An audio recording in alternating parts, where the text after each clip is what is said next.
최근 들어서는 또 여러 가지 세권들이 등장을 했고요. 실질적으로 자기 편의 위주로 해서 학세권이다, 숲세권이다, 편의점과 가까이 있다는 이유만으로 편세권, 스타벅스가 가까이 있으면 또 수세권, 슬리퍼 신고 갈 수 있는 거리에 편의 시설들이 잘 갖춰져 있으면 슬세권이라고 하는 이러한 용어까지도 회자가 되고 있는 이 시점에 저희가 주장하는 것은 이라고 하는 거죠.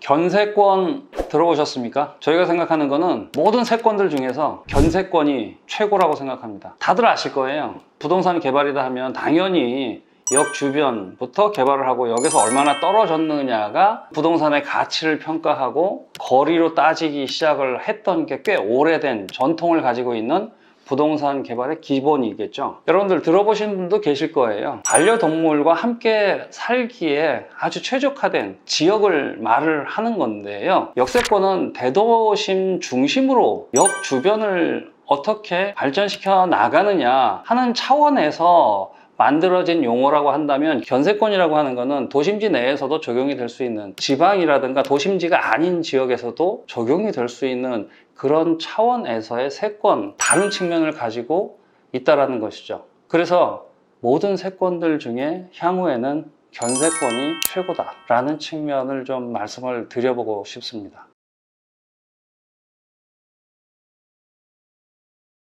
제가 왜 견세권을 강조를 할까요? 좋기 때문에 그렇습니다. 어떤 측면에서? 향후 부동산의 개발이라고 하는 측면을 봤을 때 견세권만큼 앞으로 부동산 시장을 이끌어 갈 만한 호재라는 게 없다라는 거죠. 물론 견세권이라는 것 자체도 펫 부동산이라는 걸 기반으로 해서 형성이 되고 있는 것이기 때문에 이것은 펫 부동산하고도 연계가 되어 있는 의미라고 보시면 쉽게 이해가 가실 것 같습니다. 견세권이라고 하는 것은 단순하게 지역의 한계를 벗어날 수 있다는 측면에서 도심지 또는 지방을 아우를 수 있는 컨셉이 되고 개념이 될 수가 있기 때문에 지역적 한계를 벗어날 수 있다는 게 부동산 개발 측면에 있어서 장점이 될 수가 있는 것이고요. 그리고 기본적으로 이 컨셉 자체가 우리에게 부족한 부분이기 때문에 부동산의 어려움을 극복해낼 수 있으면서도 펫 부동산이 많이 필요하다는 측면에서 견세권이 가지는 의미는 굉장히 중요하다. 그래서 두 가지 측면, 부동산 개발 측면, 수요로 삼아서 발전시켜 나갈 수 있다는 측면, 그 두 가지 측면이 굉장히 긍정적인 요소라고 볼 수가 있습니다.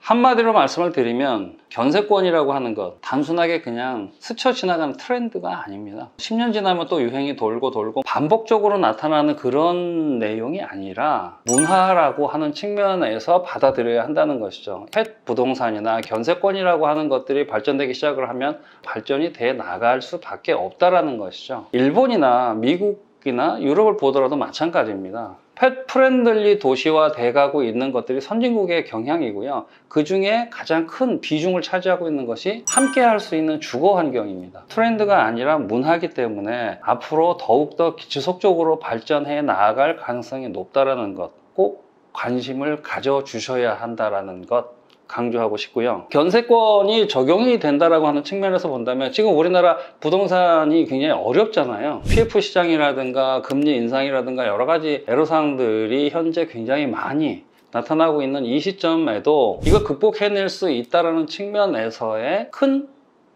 장점을 가지고 있는 컨셉이다. 일본의 사례를 보더라도요, 1990년대 초에 버블 경제가 꺼지면서 부동산이 굉장히 큰 하락을 맞이했고 그 이후로 잃어버린 30년이라는 얘기가 나올 정도로 그 타격이 지금까지도 이어지고 있는데, 1990년대 초에 버블이 꺼졌을 때도 펫 부동산만큼은 꺼지거나 하지 않고 유지가 되어 왔었다라는 것, 이게 역사적인 사실이기 때문에 지금 우리가 겪고 있는 어려움, 타개하거나 극복해낼 수 있는 그러한 의미로서 견세권을 다시 한번 관심을 가져야 될 이유가 되는 것이죠.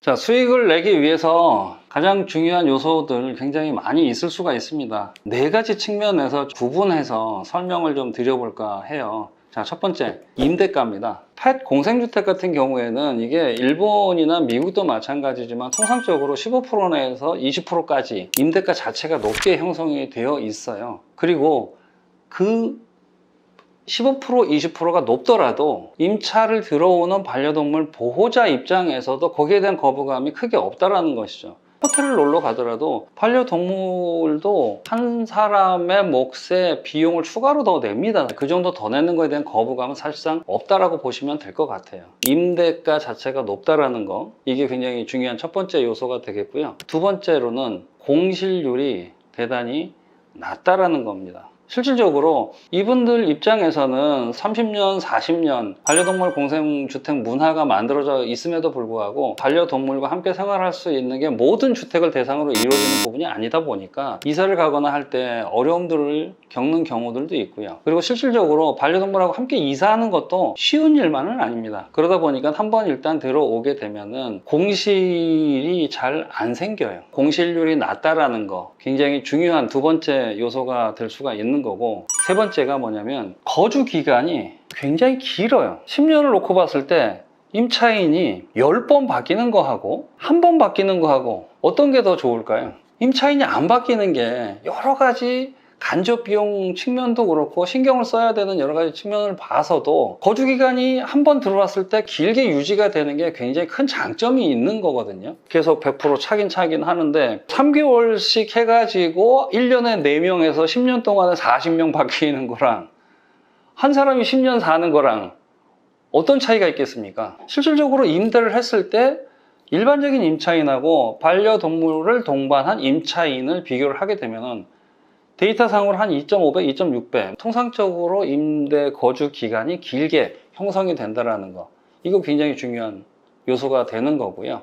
네 번째는 이제 원상복구 관련된 문제입니다. 사실상 일반 주택에서 반려동물을 키우게 한다고 하면 펫 인테리어나 이런 것들이 시설이 적용이 전혀 안 된 데서 생활을 하다 보니까 복구비라든가 이런 게 많이 들 수도 있고, 펫 인테리어가 적용된 펫 부동산 입장에서 본다면 그러한 요소들을 최소화시킬 수 있는 인테리어나 시설이 처음부터 적용이 돼 있기 때문에 원상복구에 따른 부담이나 이런 부분들이 굉장히 적어요. 미국의 부동산 관련된 데이터를 보게 되면 전 세계적으로 다 비슷한 입장이긴 하나 결과적으로 반려동물과 함께 살 수 있는 주거 환경 자체가 갖추어진 데서 생활을 하다 보니까 라는 측면에서의 펫 부동산이 가지는 장점이 있습니다.